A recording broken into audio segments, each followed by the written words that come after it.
네, 시장이 오늘 아주 긍정적으로 출발하고 있는데요. 한 주간의 동향은 어떨지 도움 말씀 들어보겠습니다.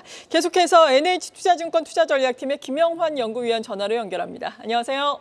네, 안녕하세요. 네, 사실 지난주 월요일에 마감은 상당히 좋았거든요. 양대 지수가 오름세로 거래를 마쳤는데 한 주간은 좀 하락을 했어요. 이번 주에는 긍정적인 전망 가능하겠습니까? 예, 긍정적으로 보고 있습니다.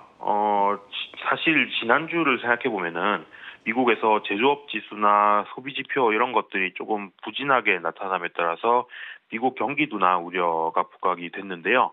반면에 또 금리 인하 기대는 강해지지 못했거든요. 대거 이제 연준 위원들 연설들이 있었는데 이게 대체적으로 4월 물가 안정을 긍정적으로 평가를 하면서도 금리 인하를 빠르게 만들 수준은 아니다. 물가가 충분히 안정되기 전에 금리 인하 단행할 필요 없다. 이런 얘기들을 하면서 그러니까 디플레 우려와 인플레 우려가 동시에 나온 게 사실 지난주였는데 그렇다고 하면은 주식시장에는 불리한 시나리오가 맞죠. 근데 생각해 보면은 이 두 가지 우려가 동시에 나온다는 게 사실은 동시에 달성 가능한 건 아니거든요. 그렇게 생각하면은 저는 개인적으로는 약간 차익 실현 욕구들이 부각되는 국면 아니었나라고 생각하고요. 그러면 이런 차익 실현 매물이 좀 소화된 이후에는 다시 반등을 모색할 거기 때문에 뭐 그런 차원에서 보자면 이번 주는 오히려 좀 긍정적으로 볼만하다라고 생각하고 있습니다. 네. 그리고 미국 같은 경우에는 PCE 물가지수 긍정적으로 소화를 하면서 넘어갔습니다. 성장세가 둔화된 것으로 확인이 됐는데 이번 주에 또 관건은 고용지표가 되겠습니다. 당장 또 다음 주에 FOMC를 앞두고 있는 상황인데 이 부분은 어떻겠습니까? 네, 고용 보고서에 대해서 지금 컨센서스는 비농업 신규 고용이 19만 명, 그리고 실업률 3.9% 정도로 예상을 하고 있고요. 이 정도로 발표가 된다라고 하면은 주식시장에는 긍정적일 것 같아요. 왜냐하면 지난주에 나왔다시피 조금 경기 둔화에 대한 걱정들이 있는 상황인데 이게 한 10만 명 후반 정도가 나와준다라고 하면은 고용상으로 보면은 소비 둔화를 크게 걱정할 필요 없다 이런 시그널을 줄 거로 보여서 긍정적으로 보고 있고요. 다만 이게 지표가 계속 경기 둔화 우려를 강화할 만큼 현저하게 낮게 나온다면 만약에 10만 명 이하라던가 이렇게 나오면 지난주 우려 계속 연장이 될 수도 있겠죠. 컨센 정도라면은 나쁘지 않다라고 생각을 하고 연준 통화 정책에는 중립적인 수준일 거로 보이는데 뭐 지금 상황은 사실은 연준 통화 정책에 대한 걱정보다는 경기 둔화 우려가 약간은 조금 더 우세한 상황이었어가지고 뭐 이번 주 고용 지표는 나쁘지 않은 방향이다라고 생각하고 있습니다. 네. 그리고 지난달에 그러니까 5월에 외국인 거래소에서 1조 3,307억 원을 순매도를 했습니다. 월별로 보자면 7개월 만에 순매도로 전환을 한 셈인데 외국인의 순매도 규모가 커짐에 따라서 이에 따라서 달러 인덱스의 상향 조정도 원화 약세에 영향을 미쳤지만 이 부분이 더 큰 영향을 미쳤다라는 분석도 나왔잖아요.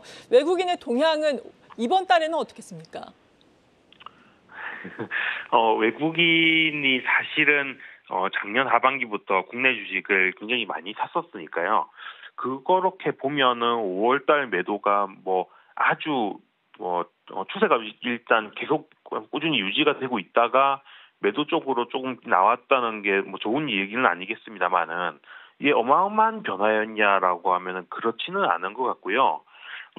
저희 생각에는 원달러 환율이 한 1,400원대를 상향 돌파해서 계속 올라가지만 않는다면은 외국인 입장에서의 매도 압력이 점점 거세지거나 이렇게까지 생각되지는 않아요.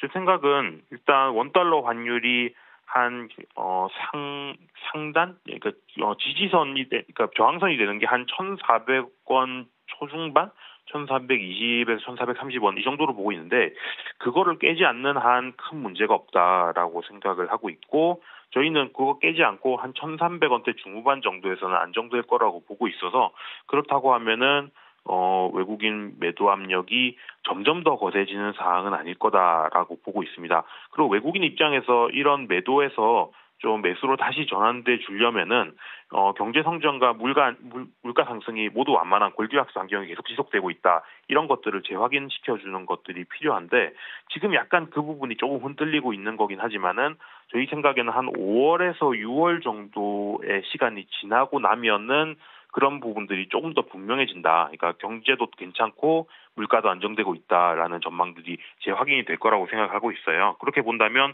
외국인 입장에서는 오히려 지금처럼 외국인이 매도 물량을 출회하고 있을 때 그 물량을 오히려 매수하는 게 낫다라고 보고 있습니다. 네, 그리고 지난 1일 발표된 우리나라의 수출입 동향 보자면 5월 수출입 지금 수출이 11.7% 늘어난 것으로 확인이 됐습니다. 반도체라든지 자동차 또 이번에는 선박이 상당히 좋았다라는 분석인데 대표적인 종목이 또 반도체가 되지 않겠습니까? 앞으로 반도체가 이끄는 시장이 다시금 연출될 수 있을지 어떤 전망이십니까?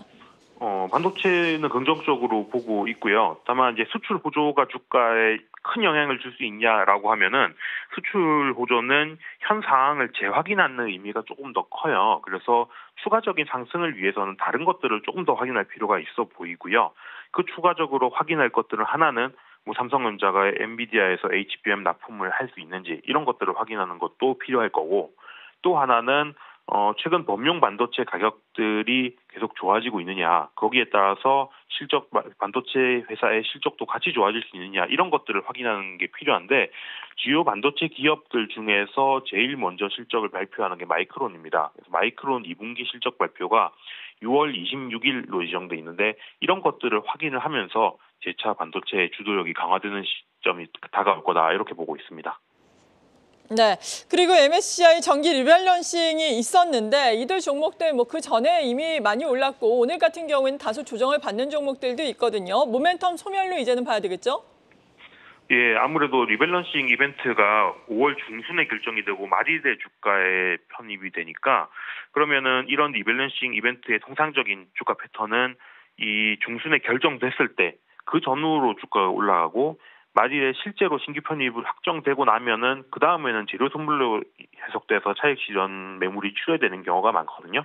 이번에도 마찬가지라고 볼 수 있을 것 같고요. 다만 이번에 편입되는 종목들 중에서는 뭐 펀더멘탈이 워낙 강력한 종목 같은 것도 뭐 현대일렉트릭 같은 경우는 그렇기 때문에 뭐 이런 매물이 출회된 이후에는 펀더멘탈에 따라서 이 편입 종목들 간에도 주가가 좀 차별화되지 않을까라고 생각합니다. 네, 그리고 앞서서 이번 주에 미국에서 고용지표 특히나 눈여겨봐야 한다라고 말씀을 해주셨는데 ISM 제조업 PMI 같은 경제 지표들도 다른 지표들도 많이 발표가 되게 됩니다. 이번 주에 눈여겨볼 만한 지표들 혹은 이벤트들 정리를 좀 더 해주신다면요. 네, 매월 첫째 주는 제조업 지수랑 고용 지표들이 발표되는 주간이니까 굉장히 중요하고요. 오늘 밤에 ISM 제조업 지수 발표가 예정돼 있고, 그리고 수요일 밤에 미국의 ATP 민간 고용, 그리고 ISM 비제조업 지수 이 세 가지 지표 정도가 중요하다라고 보시면 되겠습니다. ISM 제조업 같은 경우는 전월에는 49.2포인트 기록했었는데 지금 컨센서스는 그것보다 높아진 49.8포인트 될 거다 이렇게 예상하고 있고요. ISM 비제조업 지수 같은 경우는 전월 49.4포인트에서 컨센서스는 51포인트로 이것도 같이 높아질 거로 생각들을 하고 있습니다. ADP 고용은 전월에 19만 2천 명 고용이 있었는데 이번 컨센서스는 17만 5천 명 정도로 잡혀 있고요.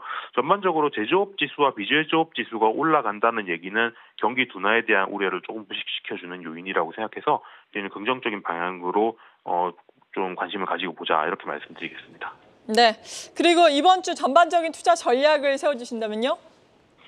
네, 최근 주식시장 조정의 표면적인 이유는 경기가 침체에 빠질 거라는 걱정, 그거 플러스 하지만 물가 지표가 충분히 안정되지 않았기 때문에 금리 인하는 못한다 이런 것들의 조합인데 사실은 경기가 침체에 빠질 것 같으면 금리 인하를 여튼간에 해줄 거고 그리고 금리 인하 시점이 지연될 정도로 수요가 강력한 상황이면 이걸 경기 침체라고 부를 수 없겠죠. 그래서 저희는 이런 이유는 상당히 표면적이고 실제로는 이 이전에 1분기 실적 시즌 때 상당히 이제 이런 주도주들 AI랑 관련되는 분야들의 주가들이 많이 올라왔기 때문에 그걸 좀 털어내는 차익 실현의 차원이 더 크지 않나라고 생각이 들어요.